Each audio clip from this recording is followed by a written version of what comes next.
In the winter of 1917, if you walked past the dial painting factory on Alden Street in Newark after dark, you'd see the windows lit up strange, a faint green-white shimmer moving behind the glass. It wasn't the lamps, it was the women. Their hands glowed, their collars glowed. A few of them had flecks of it caught in their eyelashes, in their hair, on their teeth. They'd leave their shift and walk home through the dark, and for a few blocks, they were the brightest thing on the street.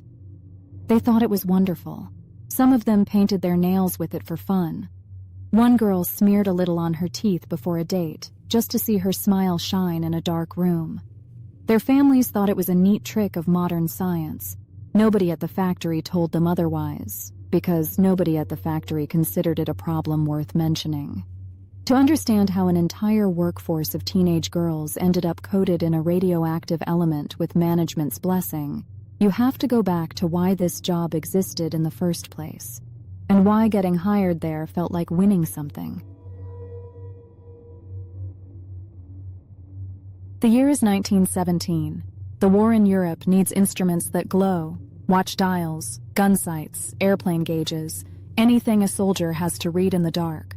The United States Radium Corporation has the contract, and the contract needs hands. Small, steady, careful hands. So they hired teenage girls, some as young as 15. The pay was extraordinary for the time, often triple what a young woman could earn doing seamstress work or running a register. Grace Fryer took the job. So did a young woman everyone called Molly Maggia.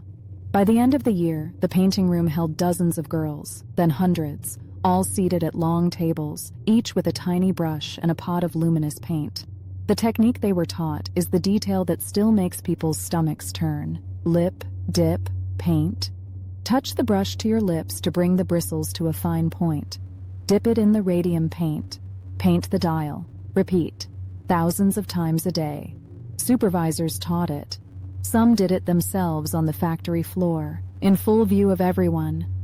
Nobody warned the girls because, as far as the company had told anyone, there was nothing to warn them about.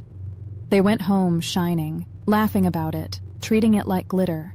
It would take years before any of them noticed something was wrong, and it would start, of all places, with a toothache. A toothache isn't news. You see a dentist, you get it pulled, you move on with your week. Except the socket didn't heal. It stayed open, raw. The pain spread into the jaw, then up toward the skull. And the teeth kept failing. One, then several, then the bone underneath them started to soften and break down on its own. Here's the part that doctors at the time didn't understand yet, but would soon be forced to. Radium behaves like calcium in the human body. Close enough, chemically, that bone tissue can't tell the difference. So it absorbs the radium the same way it would absorb calcium and stores it, permanently. And once it's lodged in the bone, it keeps decaying, keeps emitting radiation from the inside, around the clock, for years. It doesn't pass through you. It moves in. The disease got a name soon enough, radium jaw, because that's where the damage showed first. Bone going soft, then necrotic, then black, eaten through from underneath the skin where no one could see it until it was already happening. Molly Maggia was 24 when her teeth started loosening. By 1922, she was dead. Her jaw had deteriorated so badly that doctors had removed most of it before the end.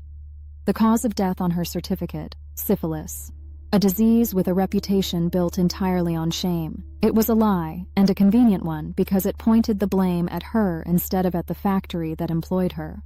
She wasn't the only one. As more women came in with the same broken jaws and the same mysterious decay, doctors started taking x-rays, and what showed up on the plates stopped them cold. The women's bones were glowing, not as a figure of speech. Radioactive tissue, lit up on film, the same way the paint on the dials lit up in the dark. Their skeletons had become exactly what they'd spent years painting. And even with x-rays in hand, even with a body count rising, the company that employed them kept saying the same thing it had said from the start. There's nothing wrong. That denial didn't come from ignorance.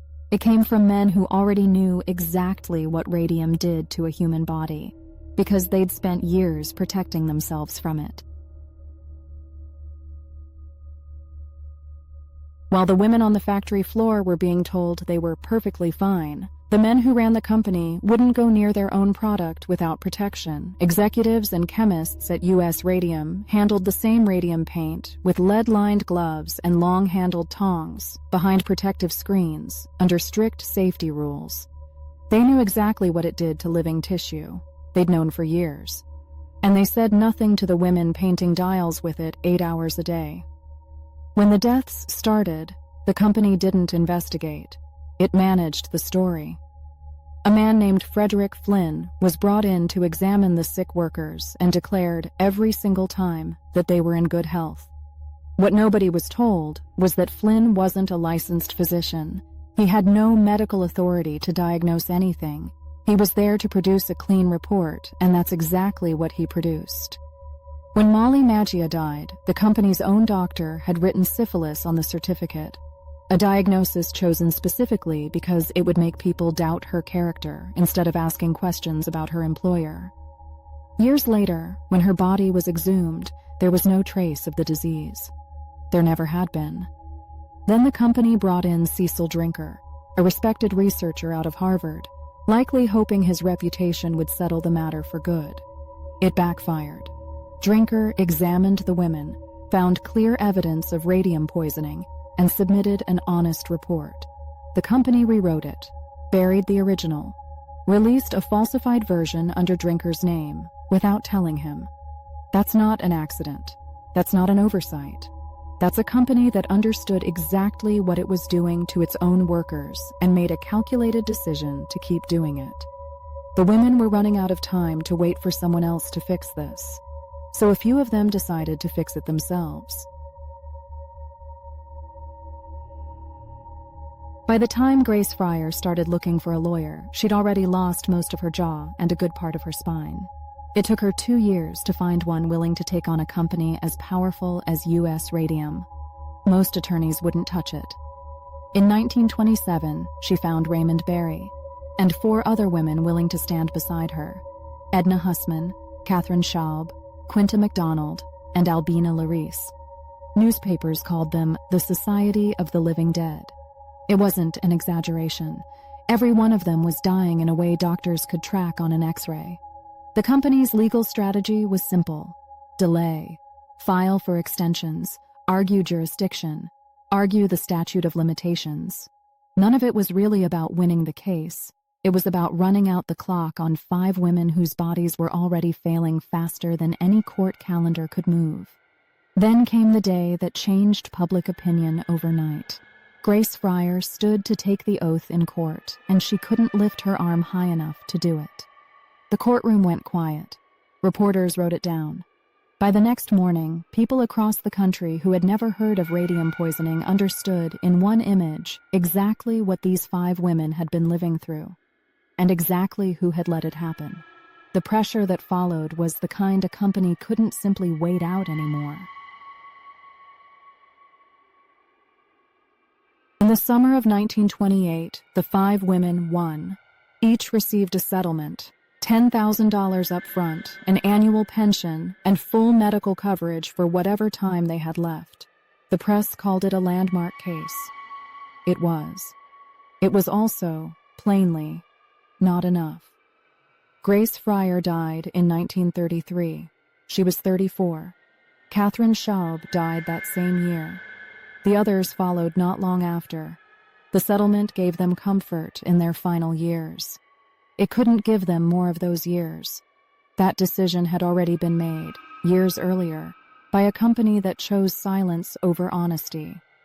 But what those 5 women started in a courtroom didn't end with them. Their case helped establish a legal principle that still protects workers today: that an employer can be held liable for knowingly exposing employees to harm. Every workplace safety inspection, every OSHA regulation that exists because of it, traces a line back to 5 women who were handed paintbrushes as teenagers and asked questions no one wanted to answer. OSHA itself wasn't created until 1970, more than 40 years later, but the groundwork was theirs. One more strange overlap worth knowing. In 1934, a year after Grace Fryer's death, Marie Curie, the woman who discovered radium, died of a blood disease caused by decades of exposure to the very element she'd devoted her life to. She never knew what the Radium Girls had already proven about it. For decades afterward, almost nobody told this story. No monuments, no mention in most textbooks. It took historians years to bring these 5 names back into public memory. The factories on Alden Street are gone now. Torn down, the land sold and built over decades ago. But radium doesn't disappear just because a building does. Soil tests around the old factory sites in Newark and Orange, New Jersey still pick up elevated radiation today, after a century and after multiple rounds of government cleanup. In certain spots, with the right equipment, the ground still reads hot. The company tried to bury what it knew. For a while, it nearly buried the women's names along with it. But the ground kept its own record, and it's still keeping it. This is Buried Records, where the stories history forgot finally get told. If this one was worth uncovering, there are plenty more sitting in the dark. Subscribe, and be here for the next one.